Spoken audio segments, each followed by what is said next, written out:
Madam আপনার parcel. আমার ভাই এটা আমার না ওই বাসার পার্সেল, জানতো নিয়ে না না ম্যাডাম আপনার পার্সেল। আপনি কি ফাইজলামি করেন প্রত্যেকদিন এখানে এসে? হ্যাঁ, ওই বাসার পার্সেল সবসময় এখানে নিয়ে আসেন, আপনার সমস্যাটা কোথায়? জানতো ভাই ওই বাসা জান, এই বাসাটা কখন আসবেন না। না না ম্যাডাম আপনার পার্সেল, আপনার ঠিকানা লেখা আছে। একটা থাপ্পড় মারেন এখন সবগুলো দাঁত কিন্তু আমি তো ফালাই দিব। হ্যাঁ, তুই সবসময় সেই ঝামেলাটা করতেছিস, ওই বাসার পার্সেল এখানে নিয়ে আসিস, কি সমস্যা কি তোর? অসভ্য একটা বেয়াদব লোক। যা ওদিক যা, কখনো যেন তোর চেহারাটা মেরে না দেখি, যা।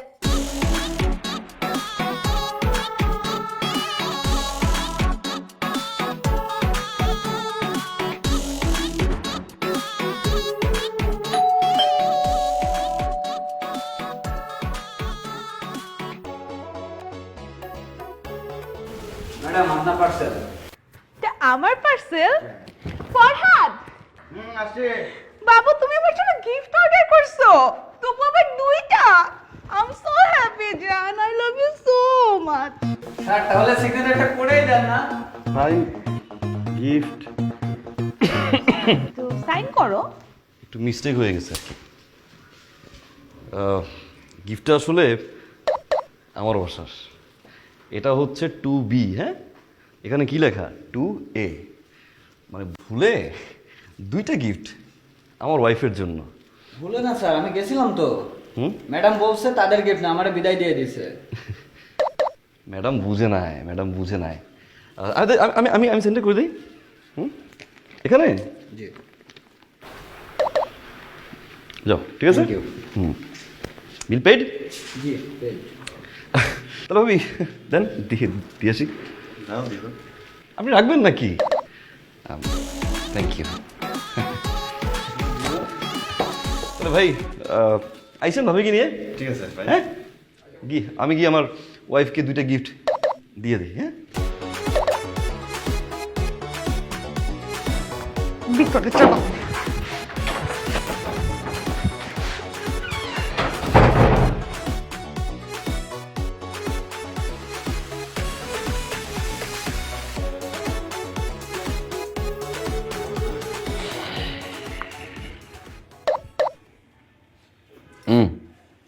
বসো।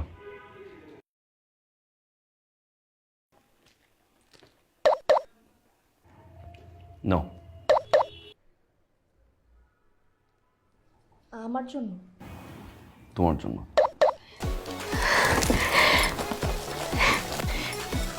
কি এটা? সরি। শাড়ি, তাও দুইটা? Thank you thank you thank you so much. Thanks দিলে হবে না, ফেসবুকে পোস্ট করো, #হ্যাপিনেস।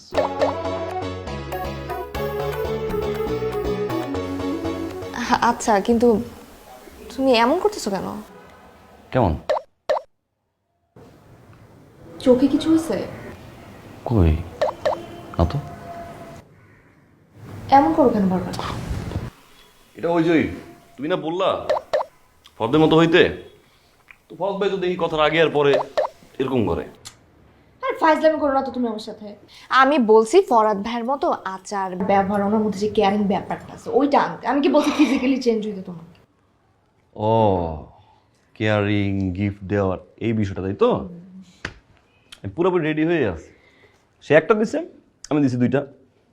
সে দুইটা দিবে, আমি তিনটা। সে তিনটা দেবে, আমি চারটা। সে পাঁচটা দেবে, আমি ছয়টা। আমি রেডি হয়ে আছি এবার পুরা, কোনো সমস্যা নাই।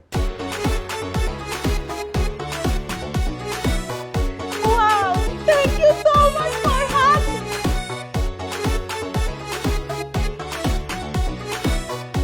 ও my God, thank you Farhad, thank you so much.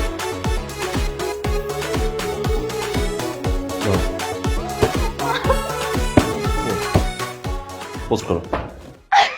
আমি এখনই করতেছি। কি হয়েছে ফরদ ভাই, সাথে নিয়ে আসলেন যে? ভাই আপনি এটা কি শুরু করছেন ভাই? কি শুরু করলাম? কি শুরু করছেন? আপনি আপনার বউকে গিফট দিবেন, সারপ্রাইজ দিবেন, সেটা আপনি চার দেয়ালের মাঝে বন্দি রাখতে পারেন না? এটা শো অফ করার কি আছে? আরে ভাই, আমি তো চার দেয়ালের মাঝখানেই বন্ধ করে রাখতেছি, আমি কি সব করি নাকি? হ্যাঁ, আমি আজ পর্যন্ত আপনার বাসায় নক দিয়ে বলছি যে ভাই আজকে আমার বউর এটা দিলাম, কালকে এটা দিব, পরশু এটা দিব, বলছি? বলি নাই। আর আমার বউ এই ধরনের মেয়েই না, যে গিফট পাওয়ার পরে মানুষের বাসায় গিয়ে গিয়ে মাইক নিয়ে বলবে যে আমার হাজবেন্ড আমার এটা গিফট দিয়েছে? প্রশ্নই আসে না। বাসায় বাসায় গিয়ে জানানোর তো কোনো প্রয়োজন হয় না। যদি দিনে 4-5 বার ফেসবুকে হ্যাশট্যাগ দিয়ে লেখে হ্যাপিনেস, তাহলে তো এমনিতেই সবাই জেনে যায়। এই ভাবি মনে হয়, হ্যাঁ ভাই, আপনি কি আমার কথাগুলো আমাকে ফেরত দিচ্ছেন? দিচ্ছি। কেমন লাগে এখন? এই যে বারবার আমি বুঝেই বললাম যে ভাই এগুলো বন্ধ করেন, এগুলো পোস্ট করার দরকার নেই, সব করার দরকার নেই, বাসা অশান্তি হয়। শুনলেন না? আদরের বউ, শখের বউ, হ্যান দেই ত্যান দেই, ইচ্ছা ফিল্টার বন্ধ করে দেন, তখন তো বুঝেন না। হ্যাঁ, ফার ফার করে হেঁটে গেছেন অফিসে, কথাই শুনলেন না আমার। কি মনে করছেন আমি পুর? না, আমি রিচ। এবার আমি জিত কইরা 26 কাঠা জমি বিক্রি করছি। ওই 26 কাঠা জমি থেকে 1 কাঠা জমির টাকা দিয়ে এখন পর্যন্ত গিফট দিছি, এখনো 25 কাঠা বাকি। ভাবেন খেলাটা কই নিয়ে যাই? তাহলে তো ভাই মায়ের একটা মাটিতে পড়বে না। মায়ের একটা মাটি ধরবো না মানে? আমি অলরেডি ফতুর ভাই, গিফট দেওয়ার মতো আমার কাছে টাকা নেই, এই জন্য তো আপনার কাছে আসছি। ভাই রে, আমি আপনার সত্যি কথা বলি ভাই, তুই গিফট দিবি আমাকে? গিফট দিবি না? গিফট দিবি না?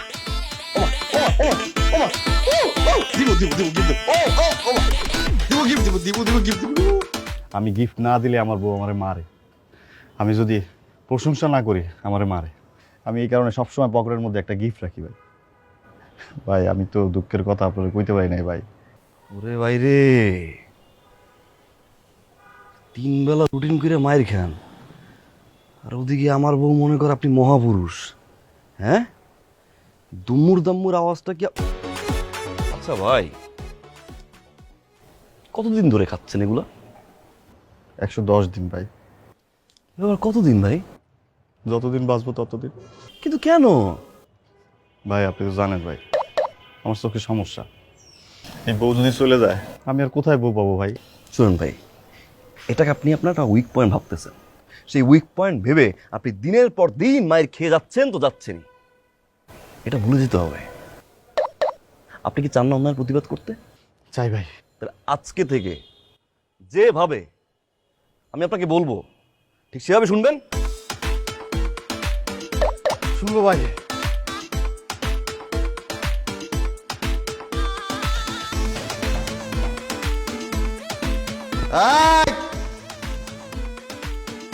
দরজা খোল, খোল দরজা, বাইরে ফেলবো, খোল। তুমি মদ খেয়ে আসছো? খাইছি। তুই মদ খাইছিস? আজকে কিন্তু তোর মাইরে আমি ভর্তা বানায় ফেলবো। মার মার, ভর্তা বানা। অনেক অত্যাচার সহ্য করছি তোর। আমি মদ খাইছি, আমার টাকা খাইছি। তোর কি রে? এই তোর টাকা মদ খাইছি রে। হ্যাঁ, ভর্তা বানাবি? এই মদ কার কাছ থেকে পাইছো তুমি? আমি কিনা আনছি এই মদ। তুই সর, সামনে থেকে সর।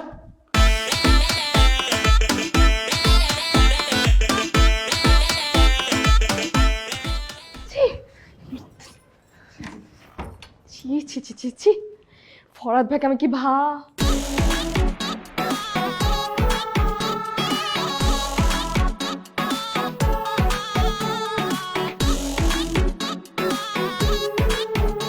মদ নাইম, তোমার সাহস তো কম না? তুমি বাসার মধ্যে মদ নিয়ে আসছো, তা আবার 2 বোতল।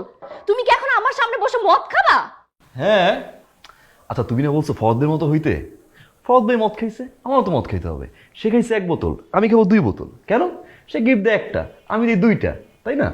আবার একটা বিষয় তুমি দেখো, এখন আমি যদি ফরদের মতো মদ না খাই, তুমি তো আবার আমাকে বলবা ফরদ ভাই মদ খায়, তুমি মদ খাও না কেন? আমার কপালটাই শেষ হয়ে গেল, আমার জীবনটাই নষ্ট হয়ে গেল, বলবা না? না না না না না নাইম, আমি তোমাকে মদের কথা কখনো বলতাম না, ঠিক আছে? আমি তোমাকে বলছি তুমি ফরাদ ভাইয়ের অন্য সব কিছু ফলো করো, আমি তো বলি না তুমি মদ খাও। এই যে কি উল্টাপাল্টা বলতেছো তুমি, আমার শুধু বলছো যে এই জিনিসটা বাদ দিয়ে বাকি সব ফলো করতে, তো আমি তো এই জিনিসটা বাদ দিছি। এই গ্লাস নিয়ে এসো তাড়াতাড়ি। গ্লাস আমি পারবো না আনতে। ওকে,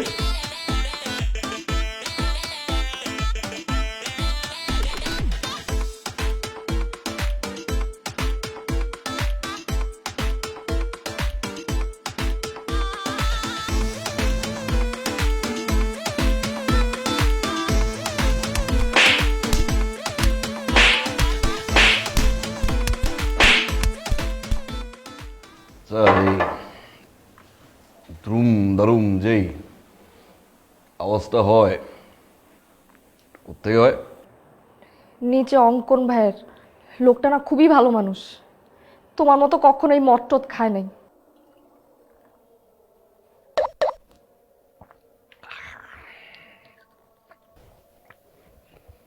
বসো, বসো।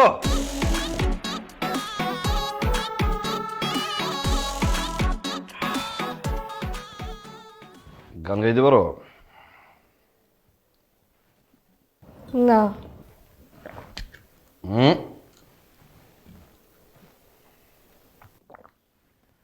পারো না? আমার চুলায় রান্না বসে দিয়ে আসছি, হ্যাঁ আমি আমি একটু দেখে আসতেছি। আরে বলদ, কোনটা মিনারেল ওয়াটার আর কোনটা মদ এটাই বুঝলি না।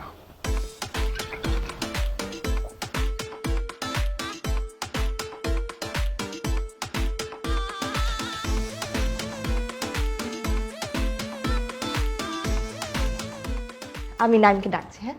নাইম, নাইম, হ্যাঁ। এই যে অঙ্কন ভাই আসছে। আরে অঙ্কুর ভাই, নাইম ভাই কেমন আছেন? এই তো ভালো আছেন? এই তো আলহামদুলিল্লাহ। বসেন। অঙ্কুর ভাই, একটা বিষয় জানার জন্য আপনাকে ডেকেছি মূলত। আমার চেয়ে আগ্রহ বেশি ওর।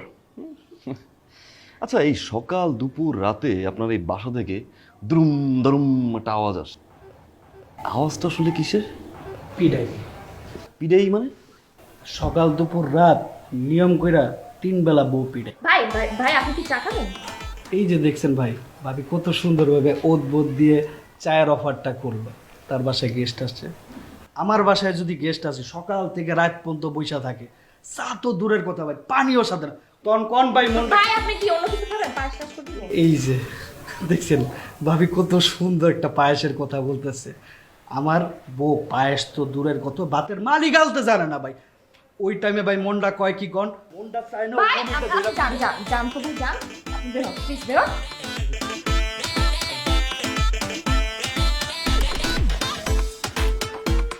বাহ, কি সুন্দর বউ পিটায়।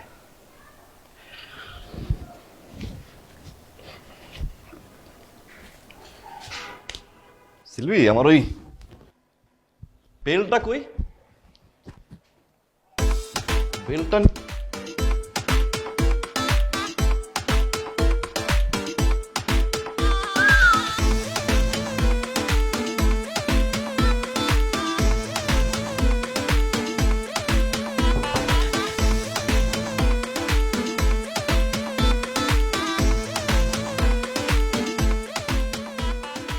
অনেক সুন্দর লাগতেছে আজকে। তুমি বাসায় মেয়ে নিয়ে আসছো? মেয়ে নিয়ে আসছি, মানে তুমি মেয়ে নিয়ে আসছো কেন বাসায়? ফুর্তি করার জন্য মেয়ে নিয়ে আসছি। যা সরো। ফুর্তি করবো মানে কি বলতেছে এগুলা? আর যা সরো, ফুর্তি করবো এই ধরনের মেয়ে নিয়ে আসছি। তুমি কি বাংলা কথা বোঝো না? যাও এখান থেকে। তুমি যা বলবা তাই হবে, সব সময় সব বিষয়ে জোর করবা সেটা হবে। হ্যাঁ, যাও তুমি সরো।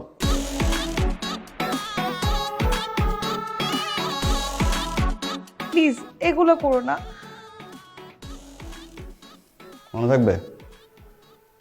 আর কোনো সময় জোর করবা কোনো কিছু নিয়ে? ঠিক আছে, অবজারভেশনে রাখলাম। এই তুমি যাও, চলো।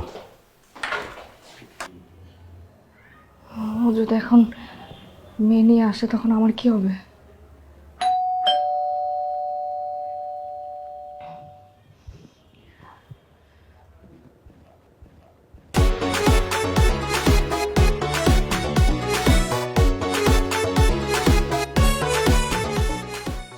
এরা কারা? ধরে নিয়ে আসছি, মাস্তি করবো। তুমি কি শুরু করছো? কাল তুমি বাসায় বসে মদ খাইছো, আমি তোমাকে কিচ্ছু বলি নাই। আজকে তুমি অন্য মেয়েদের নিয়ে বাসায় চলে আসছো। আচ্ছা, কি বলতেছো এগুলো? ফরদ ভাই না বাসায় মেয়ে নিয়ে আসছে? যাও তুমি এখন গিয়ে দেখো, মেয়ে নিয়ে আসছে। সে নিয়ে আসছে কয়টা? একটা। আমি নিয়ে আসছি 2টা। প্রথমবার তুমিই বলবা ফরদ ভাই মেয়ে নিয়ে আসছে, তুই মেয়ে নিয়ে আসো না কেন, মাস্তি করো না কেন? এই করো, চলো আমি একটু মাস্তি করবো। কেমন বেবিস?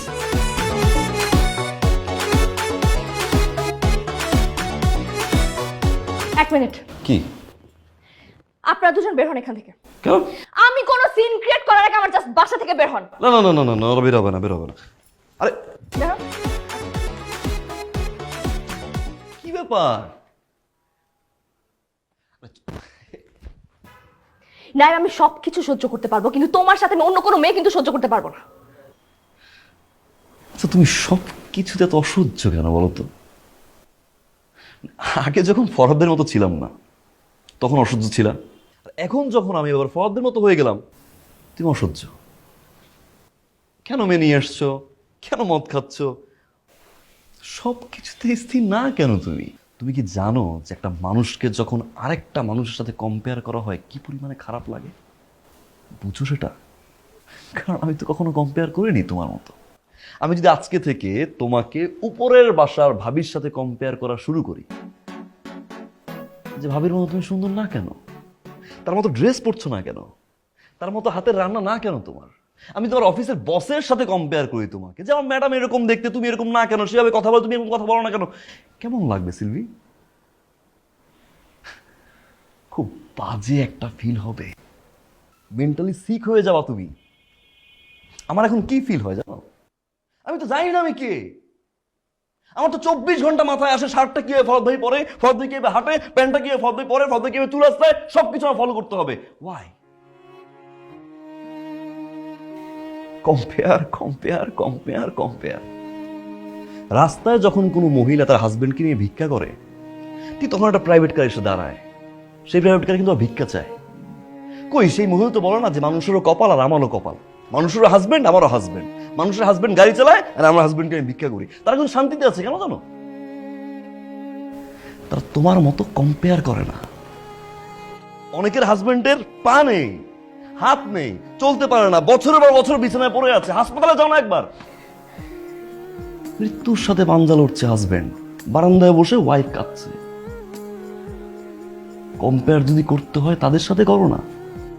আল্লাহ তোমার সুস্থ রাখছে, আমার হাত কাজ করে, আমার পা কাজ করে, আমি একটা সুস্থ মানুষ, আলহামদুলিল্লাহ বলো না। অনেকের হাজবেন্ড অফিসের জন্য বাসা থেকে বের হয়, অফিস থেকে বাসায় ফিরে লাশ হয়ে, হয়তো অ্যাক্সিডেন্ট করে, না হয় কোনো অঘটন ঘটে। আমি তো সুস্থ হয়ে বাসায় ফিরি, একটাবার গেটটা খুলে আমাকে সুস্থ দেখে আলহামদুলিল্লাহ বলো না। আমি আমার ফিলিং শেয়ার করতে পারি না, আমার কষ্টের কথা শেয়ার করতে পারি না, সারাদিন শুধু compare compare compare compare compare, আর I am done with this. আর বইলো না, আর বইলো না। আমি রিয়েলাইজ করতে পারছি, আর বইলো না।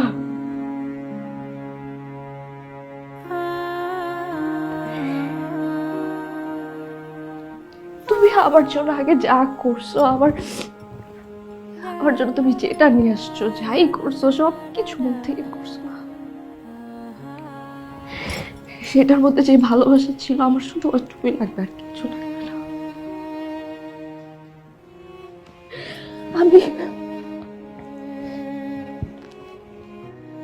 আমার শুধু ওইটুকু ভালোবাসা লাগবে, আর কিছু লাগবে না। সরি, আমি আর এমন ভুল কখনো করবো না। আমি সরি, মাফ করে দাও প্লিজ। সরি,